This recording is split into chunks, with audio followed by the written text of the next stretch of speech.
Teman pemilih, bayangkan sebuah pertandingan sepak bola besar. Semua pemain sudah siap berlaga.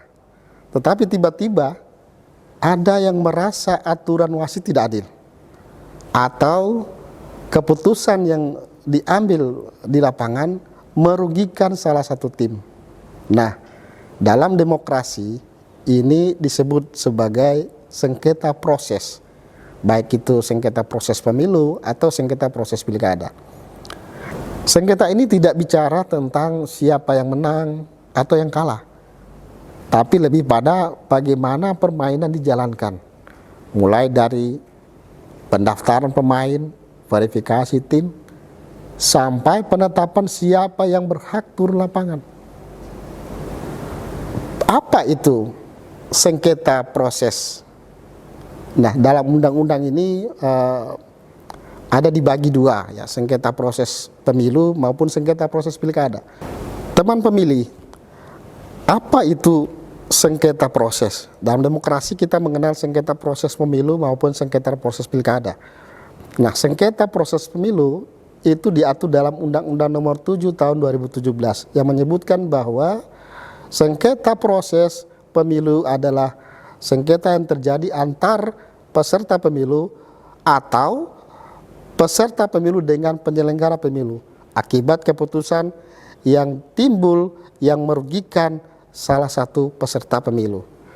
Contohnya, ya, sengketa proses pada penetapan DCT, daftar calon tetap, legislatif atau presiden, atau sengketa proses pada verifikasi partai politik, atau juga pula pada sengketa proses pada penyusunan atau penetapan daftar pemilih tetap. Sengketa proses pilkada itu diatur dalam Undang-Undang Nomor 10 Tahun 2016 yang menyebutkan juga bahwa sengketa proses pilkada terjadi akibat keputusan administrasi yang merugikan salah satu peserta. Ini bisa terjadi antara peserta maupun peserta ataupun peserta dengan penyelenggara. Contohnya penetapan salah satu calon peserta pilkada atau sengketa proses pada verifikasi dukungan atau sengketa proses pada penetapan syarat dukungan. Nah, teman pemilih, sengketa proses pemilu maupun pemilihan itu penyelesaiannya ada di Bawaslu. Dari proses pendaftaran peserta pemilu atau peserta pemilihan yang dirugikan, proses mediasi, proses adjudifikasi sampai dengan putusan. Tetapi yang paling penting adalah bagaimana mencegah terjadi sengketa proses. Nah, untuk meminimalisir sengketa proses dibutuhkan strategi yang mampu mencegah sebelum terjadinya sengketa proses. Yang paling penting adalah bagaimana mencegah sengketa proses. Nah, untuk meminimalisir sengketa proses dibutuhkan strategi yang melibatkan 3 komponen: penyelenggara pemilu, peserta pemilu, maupun masyarakat sebagai pemilih. Dari penyelenggara pemilu, KPU, Bawaslu harus bisa transparansi dan konsistensi terhadap informasi tahapan, terhadap kepatuhan dan peraturan yang terbuka.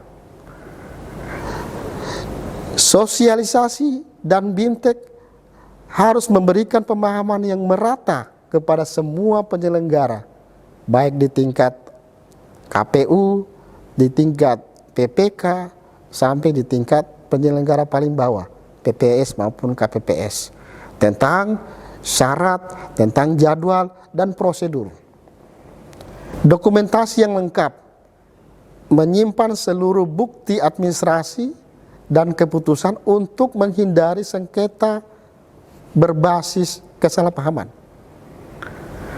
Kemudian koordinasi yang intensif, ya, antara KPU, antara Bawaslu, dari tingkatan paling tinggi, KPU RI, Bawaslu RI, KPU Provinsi, Bawaslu Provinsi, KPU Kabupaten Kota, Bawaslu Kabupaten Kota, sampai dengan penyelenggara ad hoc.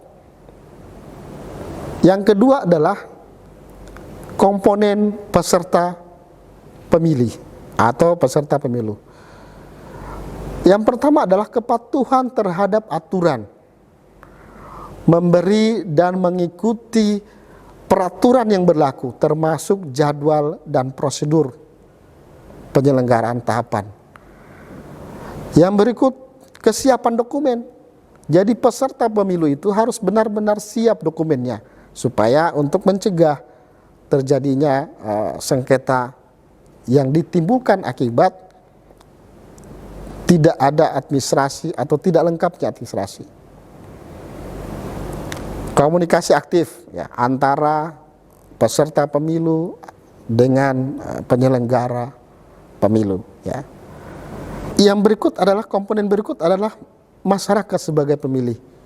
Bagaimana masyarakat berperan aktif dalam mencegah terjadinya sengketa proses. Pengawasan partisipatif, melaporkan semua potensi pelanggaran atau ketidakadilan sejak dini. Pemahaman hak dan kewajiban, ini penting agar tidak terjadi sengketa akibat kesalahpahaman tentang siapa yang berhak dan siapa yang tidak berhak dipilih.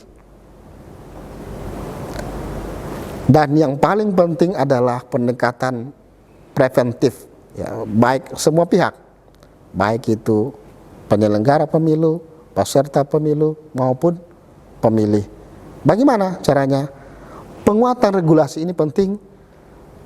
Penguatan regulasi kepada penyelenggara pemilu, kepada baik itu KPU, Bawaslu, kepada peserta pemilu dan kepada pemilih.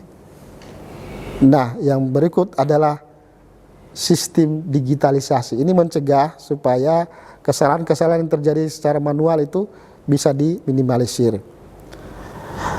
Membuka forum dialog dan konsultasi, ya. Ini adalah langkah preventif yang sangat efektif, ya. Kita buka dialog dengan peserta pemilu, dengan pemilih, ya, dengan semua pihak yang berkompeten, stakeholder terutama.